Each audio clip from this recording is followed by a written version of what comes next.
Maligayang pagbabalik sa Rex Recap.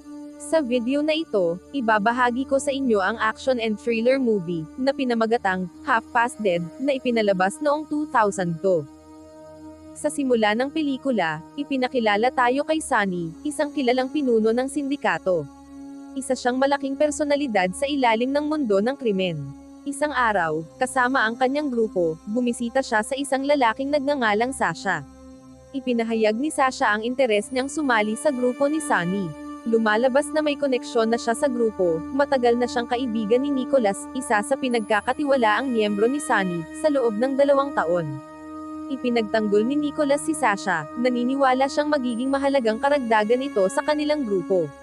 Ngunit maingat si Sonny sa mga taong pinapayagan niyang makapasok sa kanyang grupo. Para masigurado ang kredibilidad ni Sasha, nagpasya si Sonny na isailalim siya sa lie detector test. Mataas ang pusta, kung magsisinungaling si Sasha, hindi magdadalawang isip si Sonny na parusahan siya ng mabigat. Sinimulan ni Sonny ang pagtatanong tungkol sa mga nakaraang buhay ni Sasha. Ikinuwento ni Sasha ang kanyang pinagmulan, binanggit niyang dati siyang nagsilbi sa Special Forces at nagkaroon ng karanasan sa CIA at German intelligence. Kahanga-hanga ang nakaraan ni Sasha, ngunit may mas mahalagang alalahanin si Sonny.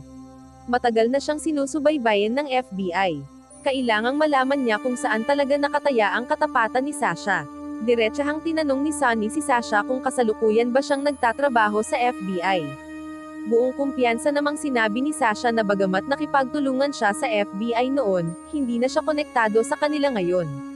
Habang tumatagal ang mainit na interogasyon, sinusuportahan ng lie detector ang mga sinasabi ni Sasha, na nagsasabi siya ng totoo. Kahit nang tutukan siya ng kutsilyo ni Sonny, nanatiling kalmado si Sasha at muli niyang ipinahayag ang kanyang katapatan, at kinumpirma ng aparato ang kanyang pagiging tapat. Pagkatapos niyang sagutin ang lahat ng tanong, tinanggap si Sasha sa grupo ni Sonny. Ang nakakagulat, nagawa ni Sasha na lokohin ang lie detector, isa pala siyang undercover na ahente ng FBI na may planong pabagsakin ang grupo ni Sonny mula sa loob. Ilang sandali pa, ipinadala ni Sonny sina Nicholas at Sasha sa kanyang drug factory para pangasiwaan ang isang kargamento. Kailangan nilang magmadali dahil kailangang makarating ang ilegal na kargamento sa Russia kinabukasan ng umaga. Agad namang pinakilos ni Nicholas ang kanyang grupo para ihanda ang kargamento. Ngunit biglang nagbago ang takbo ng pangyayari. Dumating si Agent Williams, pinuno ng FBI, kasama ang kanyang grupo. Inalok ni Sasha si Nicholas ng isang kasunduan, hindi siya makukulong kung tumistigo siya laban kay Sonny. Pero si Nicholas na naging tapat kay Sonny kamakailan, ay tumanggi sa alok. Sinubukan ni Sasha na kumbunsihin siya, sinasabing mas mabuting sumuko kaysa may masaktan. Ngunit determinado si Nicholas, at nauwi ito sa isang matinding bakbakan sa pagitan ng grupo ni Agent Williams at nina Nicholas at ng kanyang grupo. Sa kasagsagan ng putukan, muntik nang mapatay ni Agent Williams si Nicholas, pero kumagitna si Sasha, iniisip niya na pwedeng magagamit ng FBI si Nicholas. Ngunit nagbago ang takbo ng mga pangyayari, naaresto si Nicholas, at si Sasha ay malubhang nasugatan matapos barilin ni Agent Williams. Kalaunan, ibinunyag na si Agent Williams pala ang nag-utos kay Sasha na sumali sa grupo ni Sonny. Lumipas ang 8 buwan, lubusang gumaling si Sasha at napunta sa Alcatraz, isang kulungang nasa isang liblib na isla sa gitna ng dagat. Sa kanyang gulat, muli niyang nakita si Nicholas doon. Lumalabas na kamakailan lang ay inilipat rin si Nicholas sa Alcatraz. Ngunit ang totoo, ang FBI ang nagpadala kay Sasha sa kulungan, may lihim na misyon, ang muling mapalapit kay Nicholas at kumbunsihin itong tumistigo laban sa mga ilegal na gawain ni Sonny. Samantala, sa lungsod, makikita natin si Hartman, isang opisyal. Nagpatawag siya ng press conference tungkol sa kulungan sa Alcatraz. Nakakatuwang isipin na matagal nang isinara ang kulungan, noong 1962 pa. Ang dahilan, hindi ito mabuti para sa mga preso, masyadong malupit ang kondisyon. Ngunit ngayon, ang alkalde, isang babae, ay nagpasyang muling buksan ang Alcatraz. Tinitiyak ni Hartman sa lahat na ngayong panahon, binago na ang kulungan. Gagamit ito ng modernong sistema at malayo na sa madilim nitong nakaraan. Balik sa kulungan, panahon na para kay Sasha at sa iba pang bagong preso na tumira sa kanilang mga selda. Pero bago iyon, kailangan munang dumaan ang lahat sa metal detector para masiguro na wala silang dala na kahit anong bagay. Pagdaan ni Sasha, tumunog ang detector. Agad siyang hinawakan ng isang gwardya at tinanong kung may tinatago ba siyang gamit. Sinabi ni Sasha na wala siyang dalang kahit ano, pero hindi kumbinsido ang gwardya at kinukuryente siya gamit ang taser. Dahil dito, napilitang lumaban si Sasha sa gwardya. Sa gitna ng pakikipaglaban ni Sasha sa gwardya, sumali si Nicholas. Hindi niya kayang manood lang habang binubugbog ang matalik niyang kaibigan. Sumugod siya sa opisyal para ipagtanggol si Sasha. Bigla namang dumating ang punong warden na si El Fugo. Sa halip na palakihin pa ang sitwasyon, mahinahong lumapit si El Fugo kay Sasha upang imbestigahan siya. Nang masusing siyasatin, natuklasan niya na ang dahilan kung bakit tumunog ang metal detector ay dahil sa metal implant sa binti ni Sasha, dulot ng isang dati nang nabali na buto. Kinabukasan, tinipon ni El Fugo ang lahat ng bilanggo. Nais niyang linawin kung paano tatakbo ang mga bagay sa ilalim ng kanyang pamumuno. Tiniyak niya na hindi siya likas na malupit. Kung susunod sa mga patakaran at magpapakita ng respeto ang mga bilanggo, igagalang at ituturing sila ng maayos, halos parang pamilya. Gayunpaman, nagbabala siya na anumang hindi pagsunod o kawalan ng respeto ay paparusahan ng mabigat, at hindi siya magdadalawang isip na gumamit ng matinding pamamaraan. Ipinabatid din ni El Fugo ang tungkol sa isang work program. Dahil matagal nang sarado ang Alcatraz, kailangan ito ng maraming pagkukumpuni at pag-aayos. Plano niyang ipasok ang mga bilanggo sa mga gawain tulad ng paghuhukay, paglilinis, at pagpapanatili ng kaayusan sa loob ng bilangguan. Isa itong bagong simula para sa Alcatraz, at bahagi na ngayon ang mga bilanggo sa muling pagsasaayos nito. Hindi nagtagal, dumating sa bilangguan si McKenna, isang lalaking kilala sa kanyang kasamaan. Nakabilanggo siya at nahatulan ng kamatayan dahil sa pagnanakaw ng napakaraming gold bar na pag-aari ng isang tiwaling opisyal. Ang eksaktong kinaroroonan ng mga ninakaw na ginto ay nananatiling misteryo, maliban kay McKenna. Maging ang alkalde ay nagtangkang makipagkasundo sa kanya, ibunyag ang lokasyon ng ginto at aalisin ang parusang kamatayan. Ngunit si McKenna, sa mga kadahilanang siya lang ang nakakaalam, ay piniling manahimik at tanggapin ang kanyang kapalaran. Isang nakakagulat na pangyayari ang sumunod makalipas ang ilang oras nang dumating ang ilang kilalang bisita ni El Fugo, sina Hartman at ang alkalde. Dito nabuo ang kabuuan ng palaisipan, magkakutsabo pala sina El Fugo, Hartman, at ang alkalde. Ang pangunahing dahilan kung bakit muling binuksan ang matagal ng abandonadong bilangguan sa Alcatraz ay upang kunin ang nakatagong kayamanan ni McKenna. Kumalat ang mga usap-usapan na sa mga panahong hindi ginagamit ang bilangguan, itinago ni McKenna ang kanyang ginto sa loob ng mga pader nito. At kung matagpuan nila ito, magkakaroon sila ng kayamanan na hindi masukat.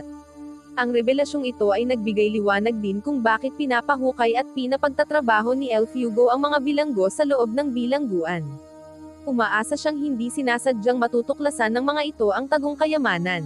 Sa gitna ng dilim ng gabi, isang grupo ng mga tao ang lumundag mula sa himpapawid at tahimik na lumapag sa lupa ng Alcatraz. Mabilis at tahimik nilang pinaslang ang mga gwardyang nakabantay sa labas. Pinamunuan ng isang dating pulis na si Jabber ang grupo, kasama ang kanyang kanang kamay na si Riches. Sa loob ng madilim na basement, nagkaroon ng sandaling pag-uusap sina McKenna at Sasha. Matagal na silang magkasama sa serbisyo bilang miyembro ng Special Forces. Isang matamis ngunit masaklap na muling pagkikita iyon, lalo na't nalalapit na ang pagbitay kay McKenna. Si McKenna mismo ang humiling na makausap si Sasha bilang kanyang huling kahilingan, at pinayagan naman ito ng mga awtoridad ng bilangguan. Ngunit ang hindi nila alam, ang kanilang pag-uusap ay hindi pala ganoon kasagrado. Mula sa mga anino, palihim na nakikinig ang alkalde, nais makakuha ng anumang impormasyon o lihim na maibubunyag ng dalawa. Nakatanggap si El Fugo ng mabilisan at alalang ulat mula sa isa sa kanyang mga opisyal, nawalan daw sila ng audio surveillance sa usapan ni McKenna at Sasha.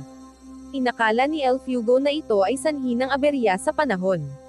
Ngunit ang totoo, si Jabber at ang kanyang grupo ang responsable, mahusay nilang inistorbo ang sistema ng pagbabantay habang palihim na pumapasok sa loob ng bilangguan. Habang patuloy silang sumulong, mabilis nilang inalis ang mga gwardya sa bawat sulok para makuha nila ang kontrol. Sa kanyang selda, pinapanood ni Nicholas ang lahat ng nangyayari habang may ngiti sa labi. Sa kanyang isipan, naniniwala siyang si Sunny ang nasa likod ng misyon upang iligtas siya. Samantala, may sariling layunin ang alkalde. Sa isang mainit na paghaharap, kinorner niya si McKenna, pinipilit siyang ibunyag ang lokasyon ng nakatagong ginto. Kapalit nito, inalok niya ang buhay ni McKenna, ipinangako na aalisin ang parusang kamatayan. Ngunit si McKenna, na isang batikang sundalo, ay nakita ang panlilinlang. Naniniwala siyang kahit sabihin niya ang totoo, hindi pa rin siya makaligtas. Habang ang mga nasa ibaba ay abala sa kanilang usapan at hindi batid ang kaguluhang nagaganap sa itaas, si Sasha ay ibinabalik na sa kanyang selda ng isang gwardya. Ngunit sa isang di inaasahang pagkakataon, nakasalubong nila ang paparating na puwersa ni Jabber. Nagpaputok sila ng baril, tinamaan si Sasha at ang gwardya. Gayunpaman, nakaligtas si Sasha dahil gasgas lamang ang tinamo niyang tama, isang bagay na hindi napansin ng grupo ni Jabber. Sa silid ng execution, gumawa ng huling pagsusumamo si El Fuego kay McKenna. Gusto niyang malaman kung saan itinago ang ginto. Sa halip na sumagot, nagpasalamat si McKenna sa kanya para sa magandang kasuotan na suot niya para sa nalalapit niyang pagbitay. Bigla namang sumugod ang grupo ni Jabber at nakontrol ang silid. Samantala, kumalat ang takot sa iba pang mga bilanggo. Marami ang nangambang sila na ang susunod na biktima ng grupo ni Jabber at sinubukang tumakas. Si Nicholas naman ay tila kalmado, tiwalang siya ay ililigtas ng mga umaatake. Nagkaroon pa ng panibagong pangyayari nang makatanggap si Jabber ng ulat mula sa kanyang mga tauhan sa helikopter, may paparating na bagyo. Pinakamasamang oras ang pagdating nito. Nawalan ng kontrol ang helikopter at bumagsak sa bubong ng bilangguan.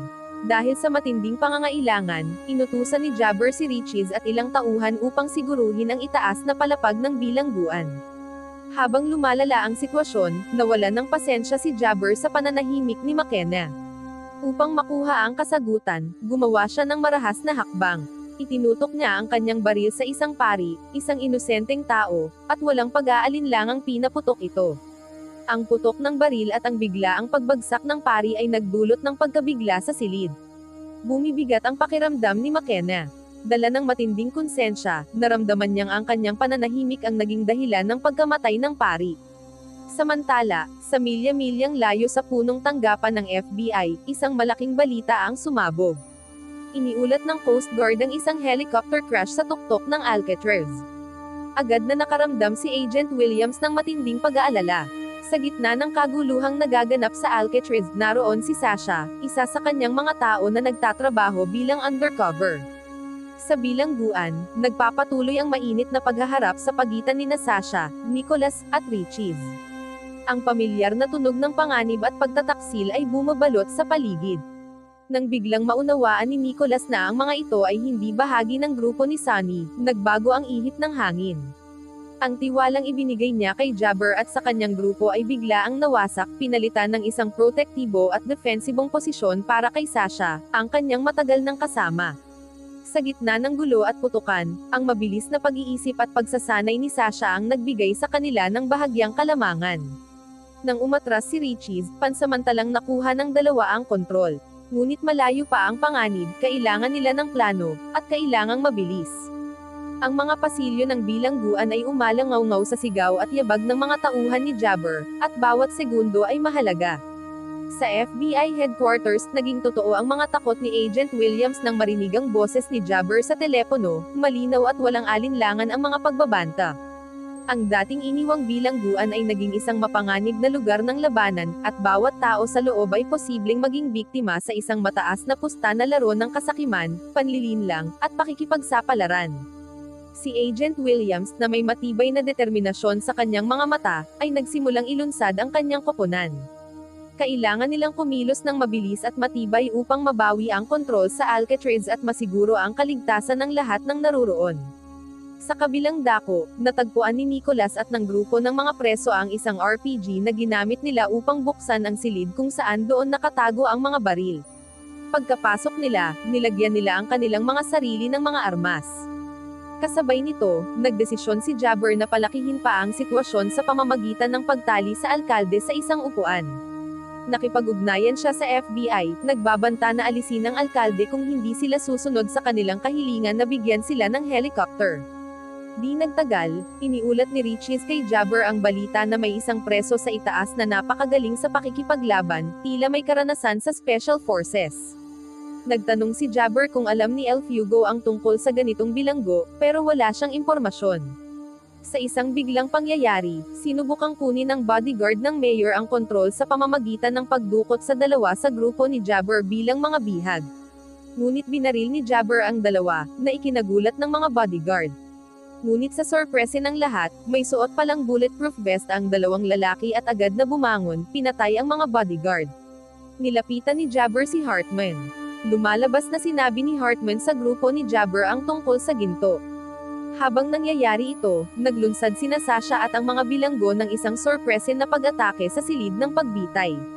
Ginamit nila ang mga smoke grenade at nailigtas nila si McKenna, ngunit sa kasamaang palad, iniwan nila ang mayor na nakatali sa kanyang upuan dahil masyadong delikado kung siya ay palayain. Pagkatapos, dinala nina Sasha at Nicholas si McKenna sa isang ligtas na lugar. Marami siyang tanong kay Sasha. Sa wakas, inamin ni Sasha na siya ay isang undercover FBI agent. Naramdaman ni Nicholas ang pagtataksil nang malaman ito dahil inakala niyang tapat si Sasha sa kanya. Matapos ang kaunting usapan, pinakalma nina Sasha at McKenna si Nicholas. Samantala, nagpadala ang FBI ng helicopter sa bilangguan, ayon sa kahilingan ni Jabber. Pagdating ng helicopter kasama ang FBI team, mabilis silang umalis pero nanatili si Jabber at ang kanyang grupo dahil kailangan pa nila si McKenna. Gusto nilang malaman kung saan nakatago ang mga gold bar. Pagkatapos, tinawagan ni Sasha si Jabber. Nag-alok siya ng palitan, si McKenna kapalit ng mayor. Pumayag si Jabber dahil si McKenna talaga ang kailangan niya. Nagtaka si Sasha tungkol kay Hartman at El Fugo. Sinabi ni Jabber na namatay si Hartman dahil sa paglanghap ng usok mula sa grenade pero hawak pa rin nila si El Fugo bilang bihag. Ang nakakaintriga, ang ideya ng pagpapalitan ng mayor para kay McKenna ay galing kay McKenna mismo. Naniniwala siya na ang mayor ay parang tauhan lang ni Hartman. Hindi nagtagal, naghahanda ang mga bilanggo ng mga sandata bago ang malaking palitan. Nasa ibabaw sina Sasha at Nicholas ng isang helicopter na bumagsak sa bubong ng bilangguan kanina. Nakipag-ugnayan si Sasha sa FBI para magbigay ng update. Sinabi ni Agent Williams kay Sasha na siguraduhing maayos ang palitan at iwasan ang anumang kaguluhan. Sinabi rin niya na malapit na silang dumating kasama ang kanyang team. Samantala, ibinahagi ni Sasha kay Nicholas kung bakit niya hinahabol si Sonny. Ayon sa kanya, si Sonny ang responsable sa pagpatay sa asawa ni Sasha. Ang twist, hindi alam ni Sonny na ang lalaking kinakaharap niya ay ang asawa ng babaeng pinatay niya. Naiintindihan na ni Nicholas ang motibo ni Sasha, at bukod dito, nadidismaya rin siya kay Sonny dahil wala itong ginawa para iligtas siya sa ngayon. Pumunta si Jabber at ang kanyang grupo sa lugar kung saan ipagpapalit nila si McKenna para sa mayor. Pagdating nila, nakuha nila si McKenna at pinakawalan ang mayor. Pero habang nangyayari ito, may isa sa mga bilanggo na umatake sa grupo ni Jabber. Nagkaroon ng matinding putukan ng mga baril. Nahuli ni El Fugo si Richie sa kaguluhan. Nakakatakas si Jabber kasama ang isa pa niyang kasama, dala sina McKenna at ang mayor. Papatayin na sana ni El Fugo si Richie nang dumating ang FBI at pinilit siyang huminto. Sa gitna nito, natamaan si Nicholas at nasaktan ng husto. Inalagaan siya ni Sasha at pinapangako na magiging maayos siya. Ibinunyag din niya na si Nicholas ang pinakamalapit niyang kaibigan. Mamaya, hinahabol nina Sasha at Agent Williams si Jabber. Habang papalapit sila, nangako si Jabber na papatayin niya ang mayor. Pero bigla na lang sumabog ang helicopter ni Jabber. Lumalabas na naglagay si McKenna ng bomba sa kanyang damit kanina para itama ang mga maling nagawa niya noon. Nagtapos ang pelikula nang matagpuan ni Sasha ang mga gold bar sa isang tagong lugar sa likod ng hardin ni McKenna. Naibigay pala ni McKenna kay Sasha ang kanyang lihim. Nagpasya si Sasha na ibigay ang ilan sa mga ginto sa charity dahil dati itong pag-aari ng isang corrupt na tao na wala na ngayon. Sa huli, binisita ni Sasha si Nicholas sa bilangguan at ibinahagi ang magandang balita na makakalabas na si Nicholas. Nagkasundo silang magtulungan para habulin si Sonny. Sinabi rin ni Sasha na itinago niya ang ilan sa ginto para sa kanilang mga plano sa hinaharap. Wow naman! Doon nagtatapos ang pelikula mga idolo, salamat sa inyong panonood.